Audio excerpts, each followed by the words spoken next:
주님은 원수와 같은 적대적인 이웃에 대해서 너희가 보복하지 마라, 복수하지 마라. 그 대신에 오히려 선으로 악을 이기라고 말씀해 주셨습니다. 이런 삶이야말로 예수께서 말씀하셨던 바리새인과 서기관들보다 더 나은 의라고 볼 수 있습니다. 잠언 25장 21절 22절에 이런 말씀이 있습니다. 내 원수가 배고파하거든 음식을 먹이고 목말라 하거든 물을 마시게 하라.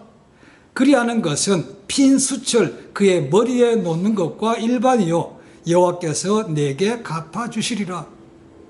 이 앞에 말씀, 배고플 때 먹을 것 주고 못 먹을 때 물 주라, 이것을 이해하지 못하는 사람은 없습니다. 그렇죠? 그러나 뒤에 나오는 말씀은 이해하기가 어렵습니다. 특별히 그 가운데 핀 수철 그의 머리 위에 놓는다는 말이 있습니다. 이게 뭔 뜻입니까? 라는 거죠. 핀 수철 머리에 놓는다. 일반적으로 많이 아는 가운데 세 가지 해석이 있습니다. 첫 번째는 이 원수의 머리에 숯불을 싼다는 것이 악을 선으로 갚는다라는 그런 의미라는 거죠. 원수에게 선을 베푸면 베풀수록 하나님께서 하나님의 진노를 그 원수의 머리에 쌓는다라는 것. 두 번째는 이 핀수철 성령의 불로 해석하는 것입니다. 이 핀수철 성령의 불로 하는 것은 이사야서 6장과 관계된 말씀입니다.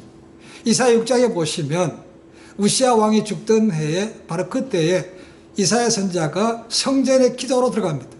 근데 뜻밖의 성전에서 거룩하신 하나님을 만나게 됩니다. 그 첫 번째 이사야의 고백이 뭡니까? 나는 망했다. 입술이 부정한 가운데 거룩하신 하나님을 뵀다는 겁니다. 그러니까 나는 분명히 죽었다는 겁니다. 그렇게 탄식할 때 하나님 옆에 있는 스랍 가운데 하나가, 천사 가운데 하나입니다. 하나가 부젓가락으로 핀 수채를 가져다가 이사야 선지자의 입술에 댑니다. 그리고 이렇게 합니다. 이것을 대함을 통해서 내 입술이 깨끗해졌다라고 얘기합니다. 그래서 이사야 선지자가 하나님의 음성을 듣고 하나님과 대화하는 것을 볼 수 있습니다. 이것을 성령의 불로 본다는 것이죠. 세 번째는 이 핀수철 선행으로 보는 것입니다. 자, 핀수철 얼굴 위에 올린다, 머리에 올린다 그러면 얼굴이 뜨겁습니다. 그렇죠? 그러니까 우리가 선한 일을 하게 되면 그 악한 사람이 얼굴이 화끈하게 해서 자기가 스스로 수치함을 느낀다는 겁니다. 이해가 되죠? 그렇죠? 그렇답니다. 그리고 그 사람이 회개하게 된다는 겁니다. 자, 어떤 해석이든 간에 그럴듯합니다. 그러나 다 같은 오류를 가지고 있습니다. 첫 번째 해석은 악을 선으로 갚는다는 것이죠. 그죠? 그러면 하나님이 진노의 손길을 그 머리 위에 쌓는다는 겁니다.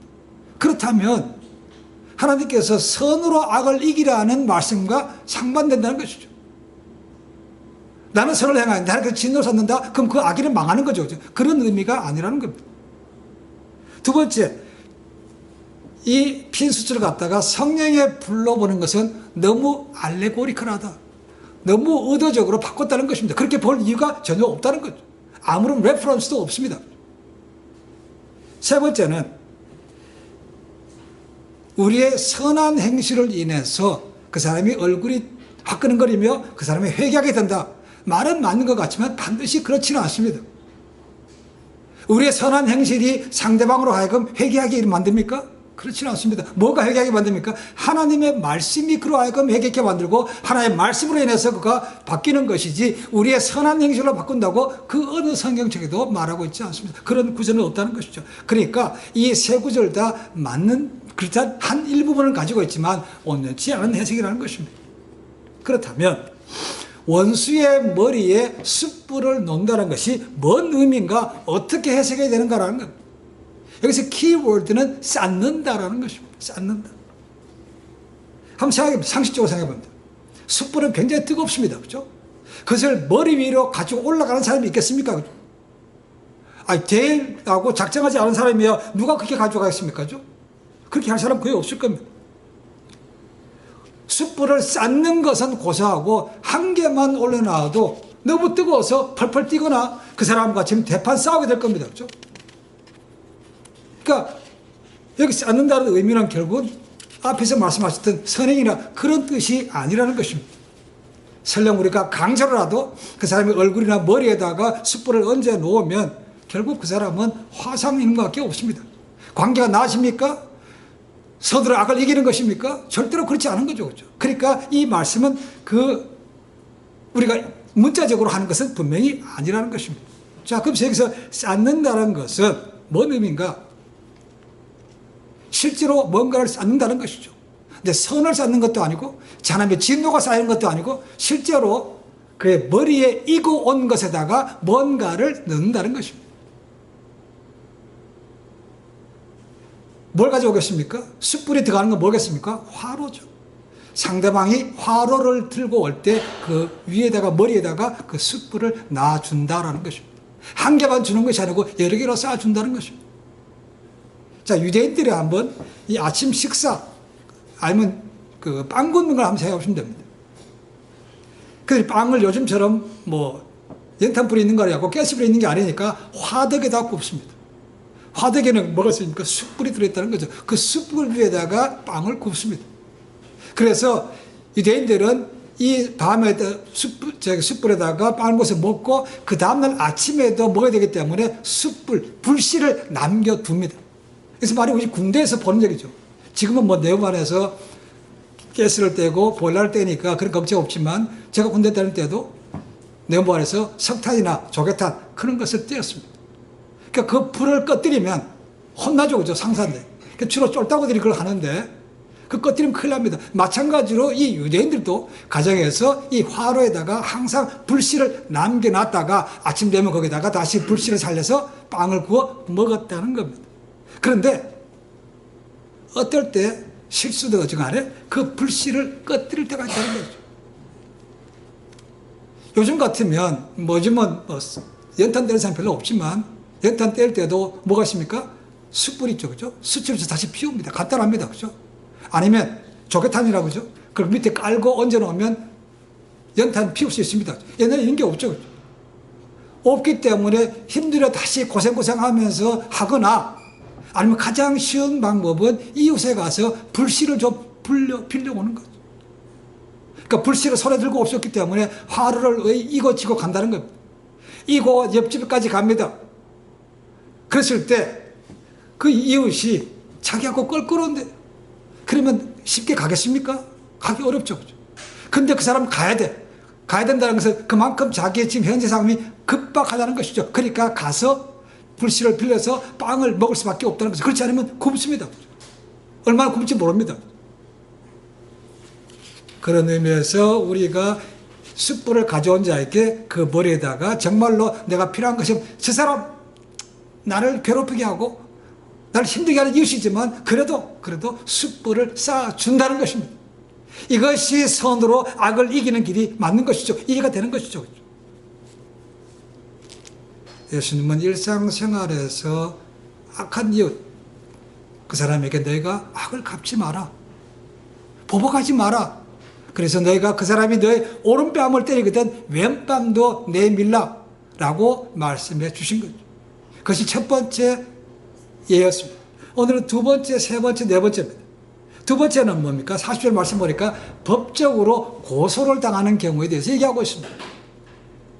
악한 이웃이 어떤 이유인지 모르지만 법적으로 송사했다는 거죠. 그래서 뭘 요구합니까? 속옷을 요구한다는 것입니다.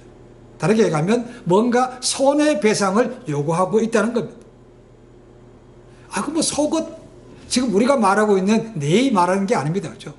그래서 그 당시에 속옷은 따로 입진 것이지만 그 맨살 위에 바로 위에 입는 얇은 옷을 얘기하고 있습니다. 그러니까 사적인 것이고 내 살이 붙었기 때문에 굉장히 프라이버시한 것으로 볼 수 있는 겁니다. 그걸 달라는 겁니다. 그런 경우에 예수님이 뭐라고 합니까?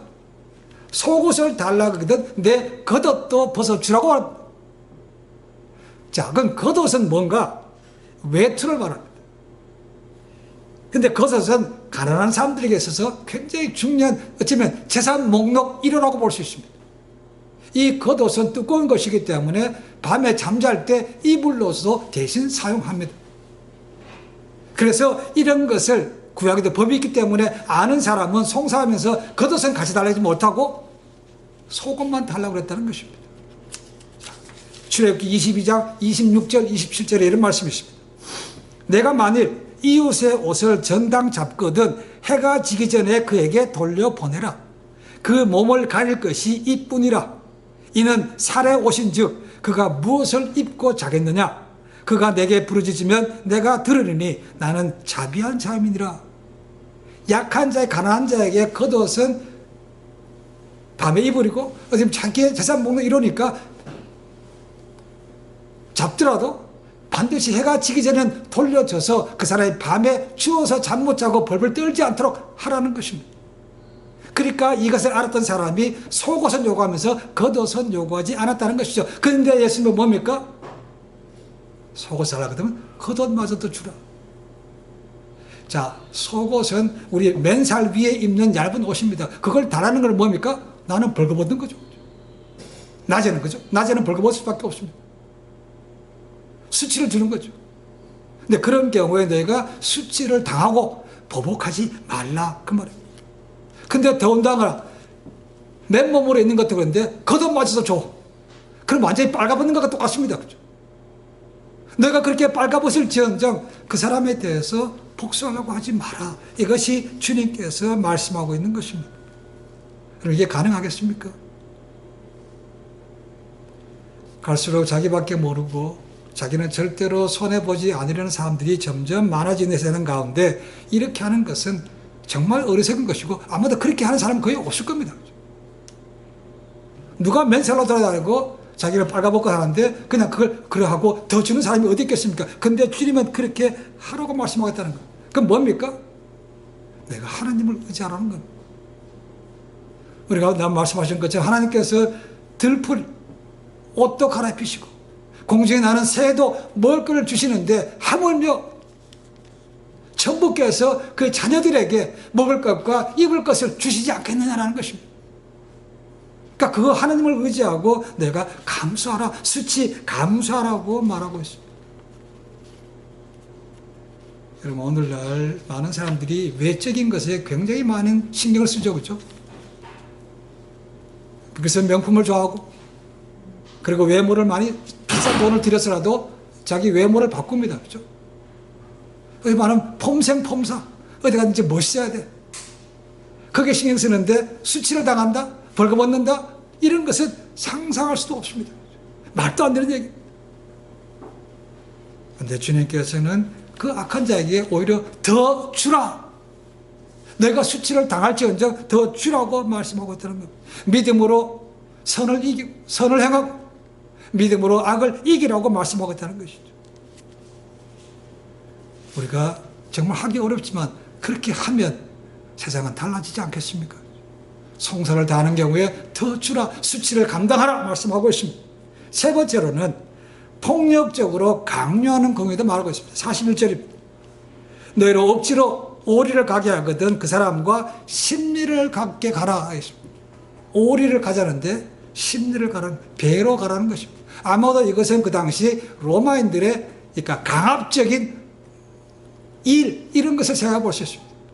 로마인들이 하라고 하면 해야 되는 거죠. 마치 우리가 과거에 대한민국이 일본 치하에 있을 때 일본에게 이끌려서 강제로 노동하고 강제로 전쟁군으로 나가게 되고 얘네들 몸파는 것이 다 그런 것들입니다.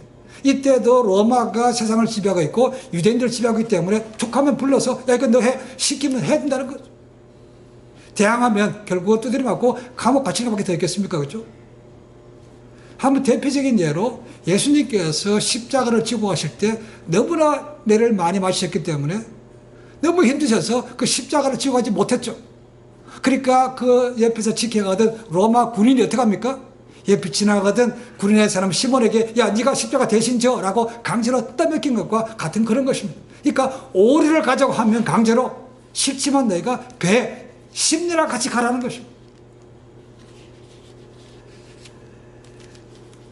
주님은 너희가 강압적으로 당할 때 자발적으로 더 해주라고 말씀하고 있습니다. 참 어려운 얘기죠. 그렇게 넘치는 친절로 인해서 자발적으로 해서 그 하는 것을 오히려 부끄럽게 만들라라는 것입니다. 이것도 사실은 순종하기가 어렵습니다. 네 번째는 42절 말씀으로 돈과 관계된 것입니다. 돈과. 이 네 번째 경우는 앞에 세 가지 경우와 조금 다릅니다. 앞에 세 가지는 우리가 선으로 악을 이기라는 것, 거기에 관한 것이라면 이 네 번째는 복수가 아니고 궁핍한 사람들을 사랑으로 배려하라라는 것입니다.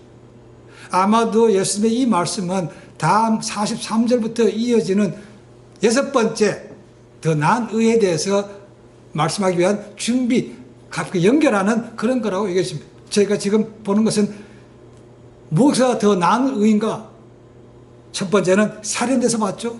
두 번째는 간음에 대해서 봤습니다. 세 번째는 이혼에 대해서 봤습니다. 네 번째는 맹세에 대해서 봤습니다. 다섯 번째 보는 것은 지금 우리가 복수, 보복에 대해서 말씀하고 있는 거죠. 그 다음이 이제 사랑으로 해서 넘어갑니다. 원수에 대해서 넘어갑니다.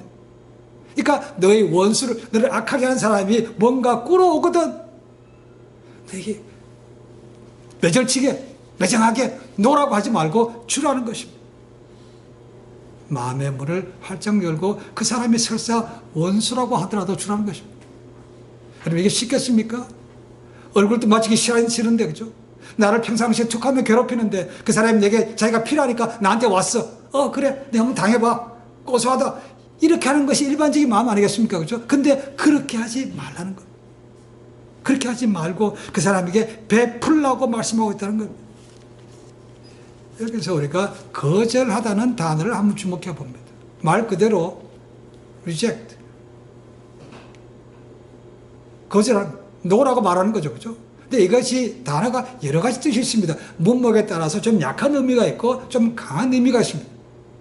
신학에서는 그냥 간단하게 좀 약한 의미로 거절하다, 부인하다 이런 것보다는 그 사람을 강제로 변화시키다, 아니면 매몰차게 등을 돌리다 라는 의미라는 것이죠. 그러니까 자기의 원수 같은 사람이 와서 뭔가 도움을 청할 때, 돈을 꾸고자 할 때 거절한다는 것은 완전히 얼굴을 들이고 싸울 뻔한 표정으로 그렇게 해서 매몰차게 거절하는 것을 말하고 있습니다. 출애굽기 22장 25절에 이런 말씀이 있습니다. 개역 개정판 대신에 현대인의 성경, 좀 쉬운 성경입니다. 한번 읽어봅니다. 너희가 내 백성 가운데 가난한 동족에게 돈을 빌려주거든 너희는 그에게 빚쟁이처럼 굴지 말며 이자를 받지 말아라. 이 말씀에 보면 이미 그 당시에도 고리대금업이 있었다는 것을 우리에게 알려주고 있습니다. 높은 이자로 돈을 빌려주고 돈을 버는 사람들이 있었다는 겁니다. 그런데 구약에 보면 뭐라고요? 너희 동족한테는 비싼 고리, 비싼 이자 받지 마. 이것이 이웃을 향한 사랑의 실천이라는 거죠. 지금도 아마 유대인들은 그런 것 같습니다. 어느 동네에 자기 동족이 옵니다. 근데 아무 기반이 없잖아요. 없으면 그 사람한테 기존에 있는 사람이 돈을 빌려줍니다. 근데 빌려주는 사람은 받을 생각을 안 해요. 근데 당연히 빌려받은 사람은 나중에 당연히 그보다 훨씬 더 많이 갚습니다. 그래서 이스라엘 사람들이 어디 가든지 잘 되는 이유는 서로 잘 되는 거죠. 윈윈입니다. 윈윈. 근데 많은 경우 그렇지 않죠. 그죠? 내가 잘 되면 저 사람 망해야 돼. 내 것도 내 거고 네 것도 내 거다 이런 마음이 많기 때문에 같이 망하는 것이 많은데 유대인들이 어디가 잘 되는 것은 그런 마음이라는 것입니다. 그게 구약의 법에 나와 있기 때문에 그렇죠. 동족한테는 그렇게 하지 마라. 빌려준 사람은 안 받는다고 생각하고 당연히 꺼받은 사람은 더 갚는다고 생각하는 것이니까 이것이 서로 잘 된다는 것이죠. 주님께서는 그것 말씀하고 있는 것입니다. 내가 아무리 원수라도 와서 뭔가 필요해서 빌리러 오거든 매몰차게 노라고 하지 말고 빌려줘 주라고 말씀하고 있는 것입니다.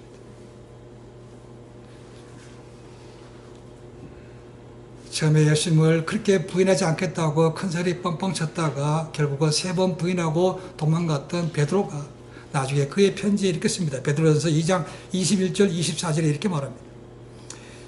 이를 위하여 너희가 부르심을 입었으니 그리스도도 너희를 위하여 고난을 받으사 너희에게 본을 끼쳐 그 자취를 따라오게 하려 하셨느니라.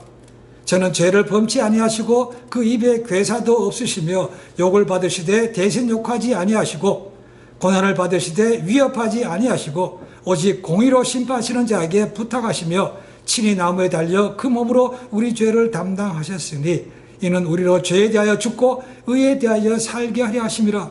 제가 채찍에 맞음으로 너희는 나음을 얻었나니, 주님께서 우리에게 그렇게 따라오라고 본을 보이셨다는 겁니다. 그러니까 지금 하시는 말씀도 내가 이렇게 했고 알 거고, 그러니까 너희도 나를 믿으면 이렇게 따라오라고 말씀하고 있는 거죠. 하나같이 부담이 되는 것이고 하나같이 하기 어려운 것들입니다. 못해요. 하나님 못해요. 근데 믿음의 사람은 그렇게 해야 된다는 겁니다. 이게 우리의 무더운 짐이죠. 그러니까 진정으로 주님의 제자로 바뀐다는 것은 정말 쉽지 않습니다. 주님께서 이미 다 보여주셨고 우리를 그 길로 오라고 초청하고 있다는 것입니다. 그렇게 할 때 너희가 하나님의 의가 드러나는 것이고 하나님 나라가 그들에게 보장되는 것은 당연하지 않습니까?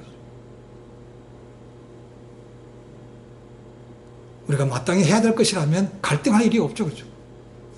근데 해야 되겠다는데 생각은 갖고 있는데 하기가 너무 힘들어.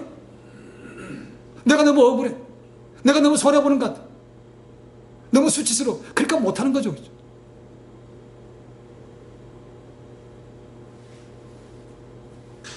주님은 그럼에도 불구하고 너희가 악한 자에게 보복하지 마라, 복수하지 마라. 참고 오히려 선으로 악을 이기라고 말하고 있습니다. 대적하지 말라. 모든 영어 번역에 resist라고 되어 있습니다. resist, 대항하라고 되어 있습니다. 근데 어떤 경우든 대항하지 말라 그런 의미 아닙니다. 전쟁터에 나갔으면 당연히 총 쏘고 죽일 수 있습니다. 그죠? 근데 목숨이 왔다 갔다 하는 경우도 그냥 가만히 있는 게 아닙니다. 그죠? 대항할 수 있습니다. 그죠? 자, 그렇지 않은 일반적인 경우, 내 이웃, 내 가까운 사람, 늘 접할 수 있는 그런 사람이 나에게 괴롭힘을 할지라도 그렇게 어려움을 당할 때는 내가 매몰차게 하지 말고 내가 참고 그에게 복수하지 말고 오히려 베풀라라는 것입니다. 저항하지 말라는 것이고 뭡니까? 그 다음에는 모든 것을 하나님께 맡기라. 우리 주님께도 마찬가지죠. 베드로가 얘기한 게 그거죠. 그죠? 주님께서 자기가 죄가 없으시지만 하나님을 의지해서 그냥 갔다는 것입니다. 하나님께 맡기고 가십시오. 내 뜻대로 하지 마십시오. 아버지 원들이 앞서서 그 길 가셨다는 거죠. 너희도 그와 같은 삶을 살라고 베드로가 그렇게 인용하고 있는 것이죠. 저는 믿는 것과 다시 제자로 나아가는 것은 참 어려운 얘기입니다. 오늘날 내가 손해보는 것을 참지 못하기 때문에 법적으로 고소하는 문제가 굉장히 많습니다. 그래서 변호사들은 밥벌이가 끊이지 않는 것입니다. 이미 90년대 제가 신학교 공부할 때 신학교에서 교회까지 하이웨이를 타고 왔다 갔다 할 때 정말 큰 광고판에 써 있는 것이 뭐냐면 sue abuse였습니다. sue abuse. 90년 중반이에요. 수가 너무 많으니까 수하지 말래요. 미국에 수 얼마나 많습니까? 툭하면 수예요. 그런 이웃이 자기한테 자기 아무 잘못도 없는데 수한다 이러면 가만히 있겠습니까? 그죠?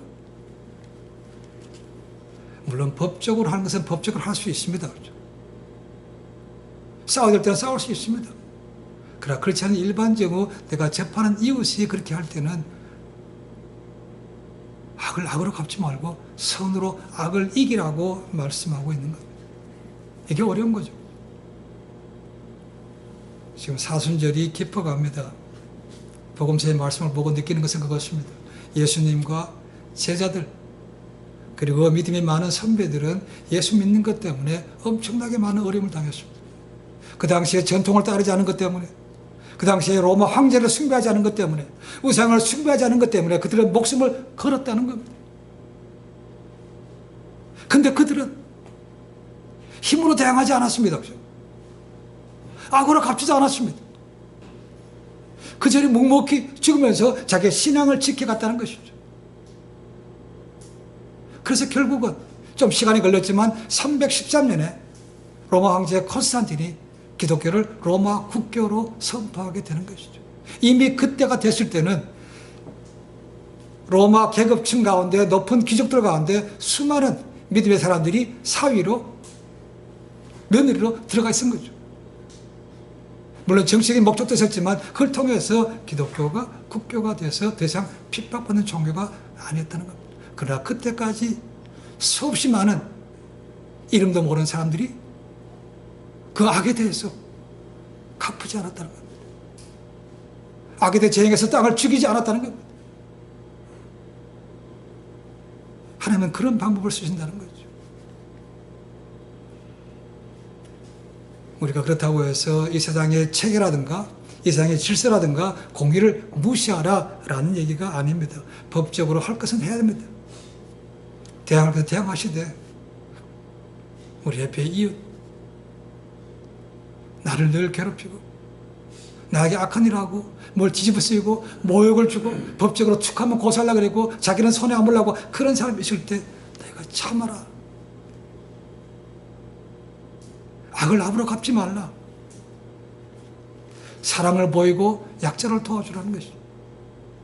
어렵습니다. 그죠? 근데 한 번이라도 해봐야 되지 않겠습니까? 그죠? 한 번이라도. 우리 모두는 하나님의 크신 사랑으로 우리 주님께서 십자가에서 돌아가심을 통해서 우리의 그 많은 빚이 다 탕감받았습니다. 그리고 구원을 얻었습니다. 그리고 세상에 줄 수 없는 평안함도 받았습니다. 그것을 마음에 새기고 나를 잠시 괴롭히는 그 이웃에게 그런 사랑을 보여줌을 통해서 선으로 악을 이기고 더 나아가서 그 영혼을 얻을 수 있는 귀한 진정한 믿음의 제자의 삶이 되시기를 주님의 간절히 축원해 드립니다. 기도하겠습니다.